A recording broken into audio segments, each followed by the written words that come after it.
Oh, that's good. Hey guys, Dino here, and today I wanted to talk to you guys about just where things are at, where they're going, give you guys a little update. Before I talk about that, I just want to say thank you to everybody so far for making this an awesome experience.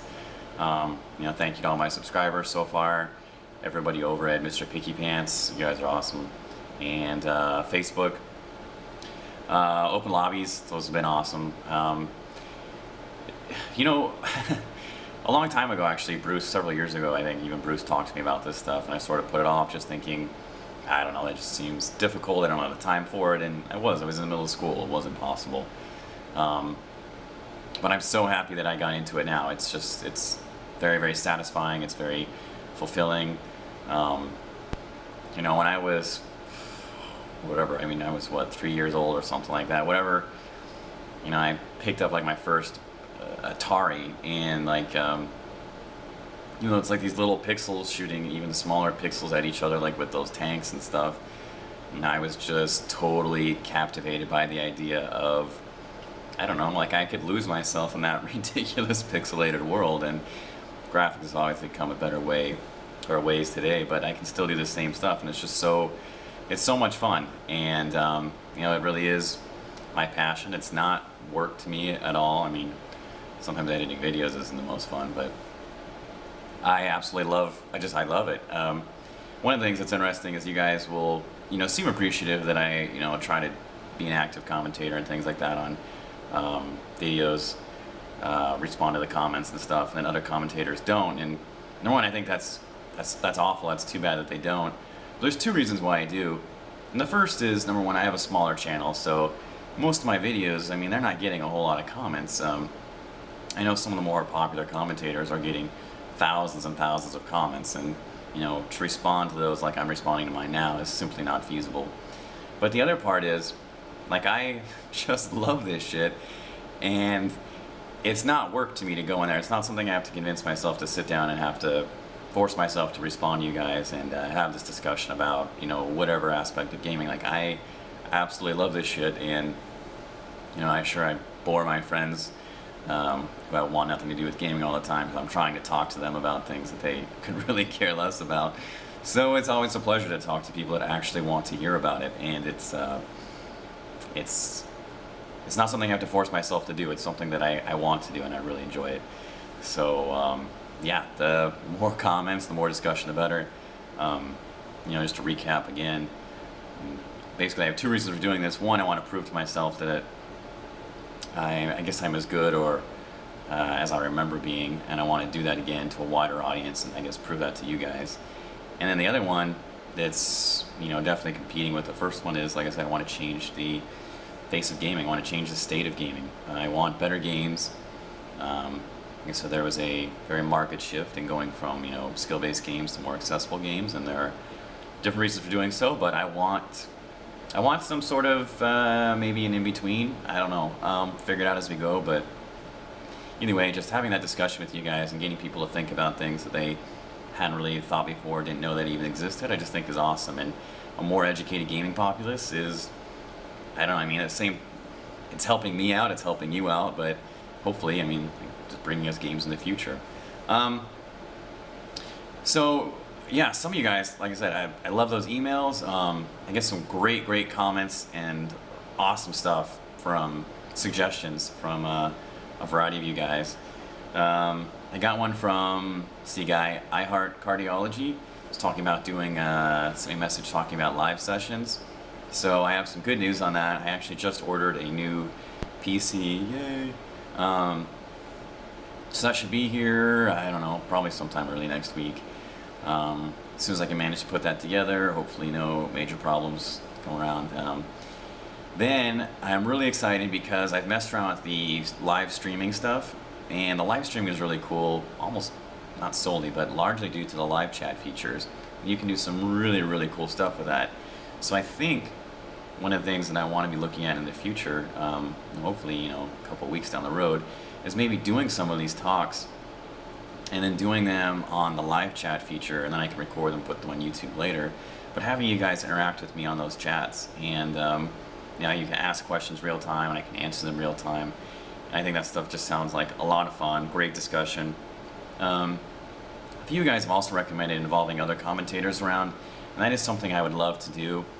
Unfortunately, in the YouTube world, it really doesn't matter how, I don't know, I don't want to say unfortunately. It's not necessarily how good you are, or how much experience you have, or how much passion you have about gaming, your knowledge about it. It just matters, I don't know. I don't have a lot of subscribers. Those are what really matter, and it's hard to convince other big name commentators to want to chat about things, because I mean, I know how many messages I get, and I have a smaller channel, and they get a whole lot of messages too. So it's hard to convince people to want to do things like that, especially when they already have a really successful channel. And if your interest or goal is not what mine is, if it's not to improve the state of gaming, and if that's not your passion, it's just something you're not really interested in. So that's not always easy to facilitate.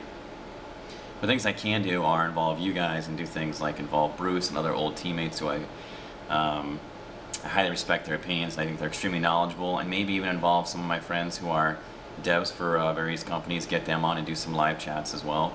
I think that would be a lot of fun. You know, maybe some guys from Blizzard, Valve, etc. With the live chat thing and the live streaming stuff, Skyrim is going to be coming out, and after watching the demo there, the demo on Skyrim that, what was it, QuakeCon, and seeing what they were doing, like shouting out things for who to kill and who to save. My plan is to play Skyrim and stream that game from beginning to end. Don't worry, I'll also be uploading the stuff to YouTube as well. But I want to interact with you guys and let you guys actually decide who lives and who dies, you know, what weapons and things like that to use, where to go, stuff like that in the story, and have you guys help me out with that. And I just think that would be so much fun. I'm really looking forward to that. Cannot do any of that at all on my current computer, and I feel I'm very handicapped, and I just can't wait for my new machine. It's going to open up a whole lot of possibilities. Let's see. Oh, Facebook stuff. Let's see. I had, I think it was Fred McTicTac was talking about different ways to involve people that aren't necessarily in those open lobbies. And I think that's a valid question, especially because I think I'm going to be cutting down the amount of players. I've been running them with 6 players, basically, trying to do 6. And I feel like 6 and even 5 we did the other night was just too many. It's just a stomping ground, and you know, you keep going back and forth between flags. So I'm going to try to knock that number down. Anyway, the whole point is I want to try to involve more people that are just in that open lobby. So I actually got this idea that I'm going to be talking about in just a sec from a site actually called Warcraft Hunters Union. Back when I played WoW, I did have one of my classes was a hunter, and that was one of the sites I looked at for information. Awesome site, run by a really cool guy. And one of the things that he does is like he'll get everybody in the server and do all sorts of goofy things. So I thought it'd be kind of cool if, you know, in the future, you know, say open lobby night, you know, I do open lobbies, but even though we can only play with a few guys, if say, you know, be like, all right, well tonight, you know, if you go out and play this map with this sort of weapon, send me that footage and I'll compile that into like a montage and release that the next day. You know, just to have some way to get you guys involved that aren't in there and it'd still be kind of fun. Those are just my first thoughts on it. I haven't, you know, given it a whole lot of thought or dedication to figuring it out. But just something like that to involve other people that aren't actually in that particular game. I think that would be great. Let's see what else. There's a whole lot of games coming out. They're going to be so great. Whatchamacallit, Deus Ex is coming out, I think, next week, 23rd maybe, something like that. And then just between now and December, it's just so many good games coming out. BioShock Infinite, Batman, I think it's Arkham City, I always get it confused. Just cannot wait. Let's see, Batman, Arkham City, Rage, we'll see what happens with that. Obviously Skyrim. Diablo 3, pretty huge. I cannot wait to play that. Hopefully it comes out this year. Wouldn't be surprised if it doesn't. Oh, and then there's this I've been looking at too. I think it's Dead Island, a zombie game. Supposedly it plays something like a mix between Borderlands and Diablo, or I don't know, Left 4 Dead, I don't know, something like that. But it sounds like there's more to it than just your standard shoot 'em up zombie game, so I'm really excited about that. If it plays anything like Borderlands or Diablo, like the whole level your characters up and, you know, get new items and things like that, I think that's a really cool spin, and I'm really looking forward to playing that as well. Also have a bunch of cool indie games lined up as soon as I can knock Bastion out of the way. Like I said, my computer right now takes so long to render that all these projects are just sort of sitting there on hold, and I think once I can speed that up, it'll get you guys more content and more often. So anyway, that's where we're at on the update, and any questions, comments, feedback, as usual, let me know.